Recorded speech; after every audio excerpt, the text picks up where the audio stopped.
Sige, kakausapin ko lang muna si Sir Macho tsaka si Grudo kung ano yung nangyari, ha? Tapos pagkatas nun, uuwi din naman ako kagad.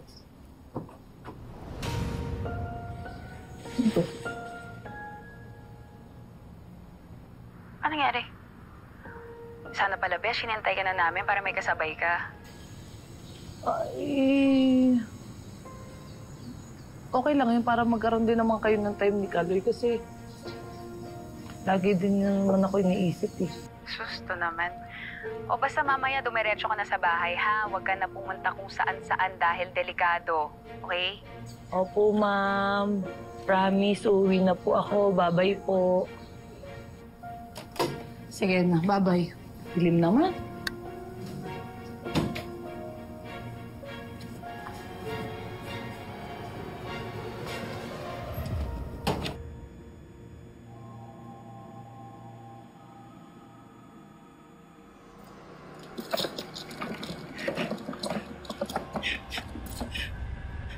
Sino ka? Bakit niyo ako dinala rito? Ano kailangan sa akin? Pakulan niyo ako! Hindi na mahalaga kung sino ako. Pero ang importante, may isang taong malapit na malapit sa'yo na sobrang laki ng atraso sa akin. Kaya naman, dinala ka namin dito para makipaglaro. O di kaya, para mapaglaroan kita. Kung pera lang kailangan magbibigay ako kahit magkano, pakawalan niyo lang ako! Ay, nako, May. Huwag mo nang sayangin ang oras mo. Kung ako sa'yo, i-conserve mo na lang ang energy mo. Dahil marami tayong gagawing napaka-exciting para sa'yo.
Do you like my toys? Alam mo, gusto ko sanang gamitin ang lahat ng ito para patayin ka. Pero, baka sabihin mo naman napakasama ko. Kaya, papipiliin kita. Eeny, meeny, miny, mo. Ano ang gagamitin para patayin si May? Pakawalan niyo ako dito!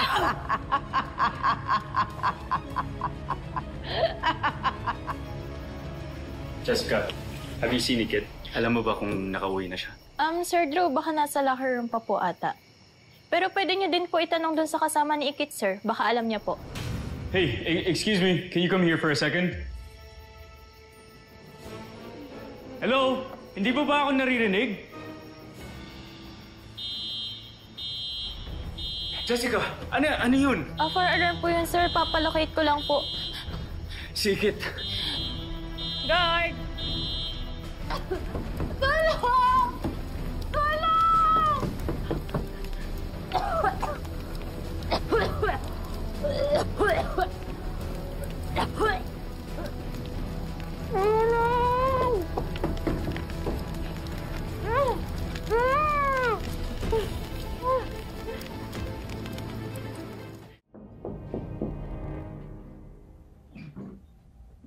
Drew. Pasok ko, Drew.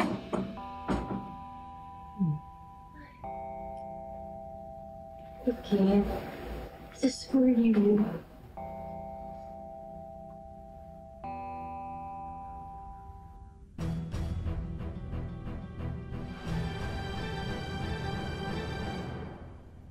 Hindi na ako dito.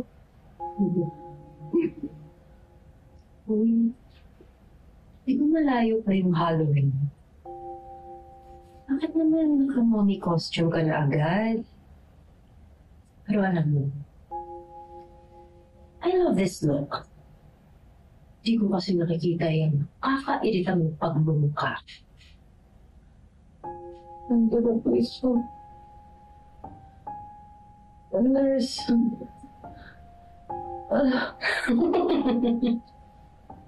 Kaya mo, ha? Karma yan.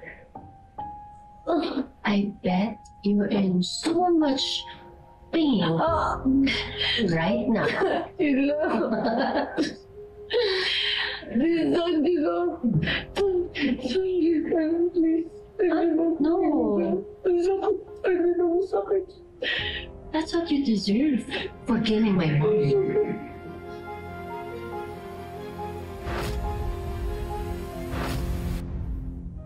Dad.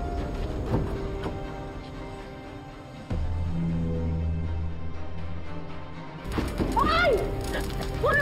Tulong! May sanang! Ikaw may baka naman gano'n. Uy, dahan-dahan ka sa pambibintang mo, ha?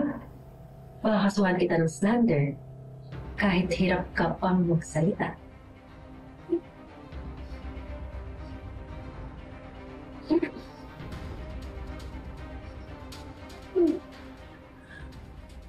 And, paano kung tama ka?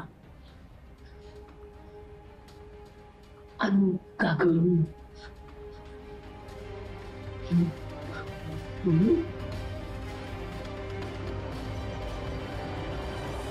Drew.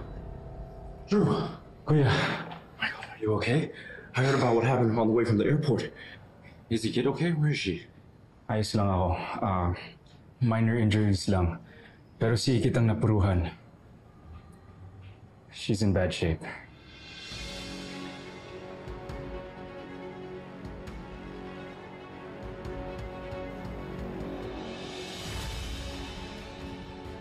You can barely move na eh. Wala kang lumalabas na salita dyan sa bibig mo. Actually, no one's here to protect you. Kaya nga kitang patayin ngayon eh. I can kill you here. Right here. Right now.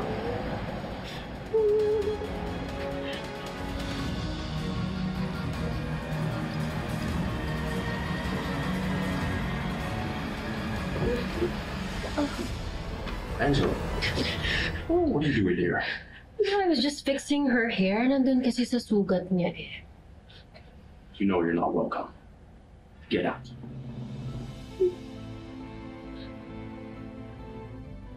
Okay, fine. Uy, Ikit. I can't wait na i-post mo yung makeover mo, ah. Angela. I'm sure na ma-excite ang mga followers mo Angela. na makita ang new face. Angela. What? Just leave. Angela. Take this trash with you. No, you can have it. That's my gift.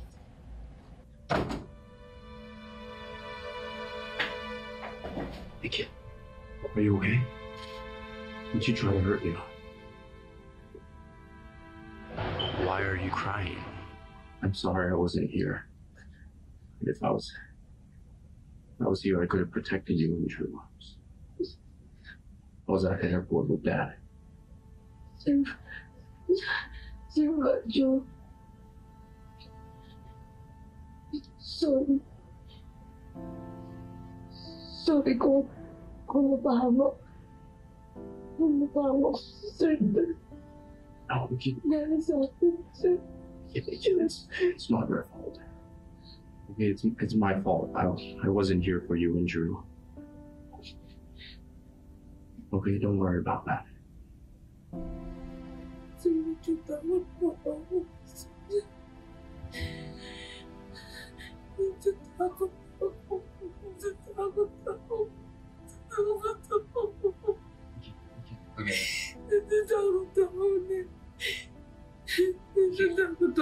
pwede mangyari. Paano po makapagtrabaho ako? Kasi sinunod mo po yung itsura ko sa mga Susan. Paano pa ako makakapag-tour guide sir? Calm down. Catch your breath. Look at me. We'll take care of everything. We'll get you the best doctors. We'll get you the best treatment. And we'll pay for the surgery, okay? Okay. I'm here for you now, okay? I'm gonna make sure you're all right.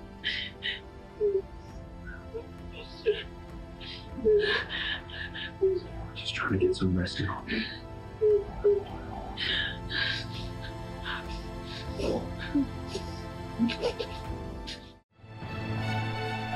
Teka lang.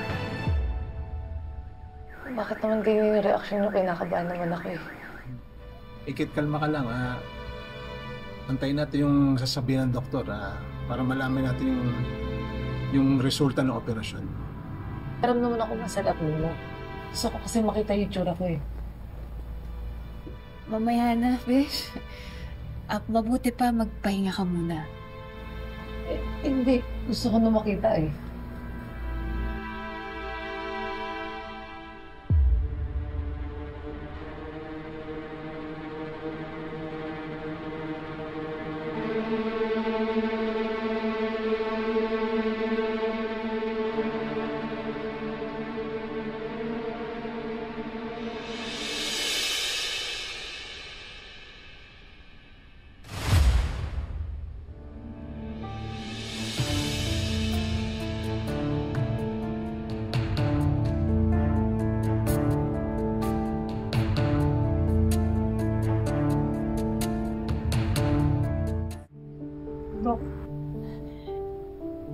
Dok, ano nangyari? Dok, sinabi niyo po successful po yung operasyon, di ba? Sabi niyo po magiging stable at pagagalingin po ako. Di ba, Dok? Sinabi mo gagawin mo pa. Ano nangyari, Dok? Walang problema ang operasyon. But she had severe tissue damage from the burn. And it was a challenge na maibalik sa dati with grafts. Pumasok po ako, Dok. Nagdasal po ako, Dok.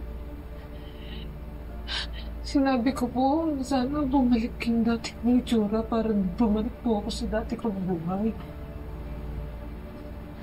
Pero ano po nangyari, Dok? Bakit hindi po bumalik yung dating itsura ko, Dok? Dok, bakit ganito? Bakit po, Dok? Pero ganito na lang yung nangyayari sa akin. Bakit palagi na lang akong talo? Ikit, huwag kang mag-isip ng ganyan. Huwag mong isipin na talo ka. Kung nandito tatay mo, siguradong ayaw na nakakaganyan ka. Tuloy lang ang buhay, Ikit. Paano po kung papatuloy ninyo? Simula ko nang namatay yung tatay ko. Sunod-sunod na lang yung kabalasan na nangyayari sa buhay ko nito. Ayoko.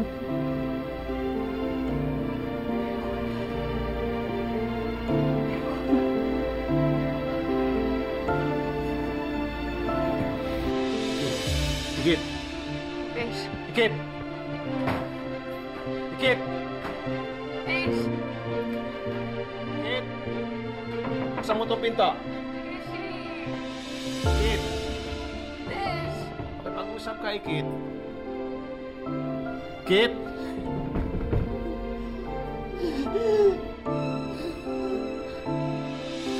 Beshi.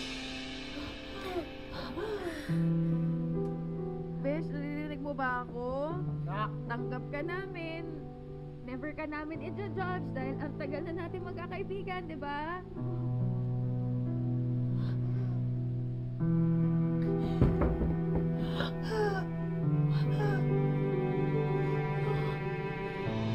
Besh, buksan mo yung pinto. Ikit!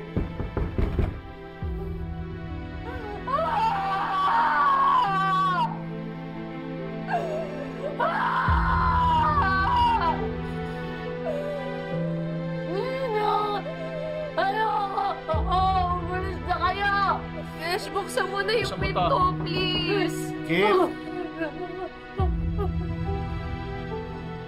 Hindi ka na. Lumabas ka na dyan. Sa inyo palang hiyang-hiya na ako. Maski ang sarili ko, hindi ko na kayang tingnan. Ano sasabihin nila sa akin? Puro panlalait na lang ang maririnig ko. Nak, huwag mo isipin yung sasabihin ng tao sa'yo. Pag binang insulto sa'yo, kami aaway doon. Pamilya kami. Tutulungan ka namin. Sige na, lumabas ka na dyan. Paano yung trabaho? Paano na lang mapapaturgay sa akin? Kung yung nagpaturgay ng bakit? Paano na lang ako makakapag-ipon ng pera? Paano ako kukuha ng magaling na abogado para mabawi ko yung lupain natin ng mga kadimoy natin? Paano ko na lang mabibigyan ng hustisya yung pagkamatay ng tatay ko? Paano? Kit, huwag mong isipin na pangit ka. May mga pagbabago mangyayari talaga sa'yo. Pero isipin mo na lang yung pinangako mo sa tatay mo. Yung hustisyang ibibigay mo sa kanya, di ba? Doon ka na muna mag-focus. Tama, Bes. Hindi pa tapos yung laban. Gamitin mo lahat ng pang-aansa tsaka pangbabash sa'yo para lumakas ka. Para sa tatay mo. Diba? Sige na. Buksan mo na tong pinto. Bas ka na dyan, anak. Sige na. Beshi, hindi ka nag-iisa. Hindi ka na dito. Sige na, Kit.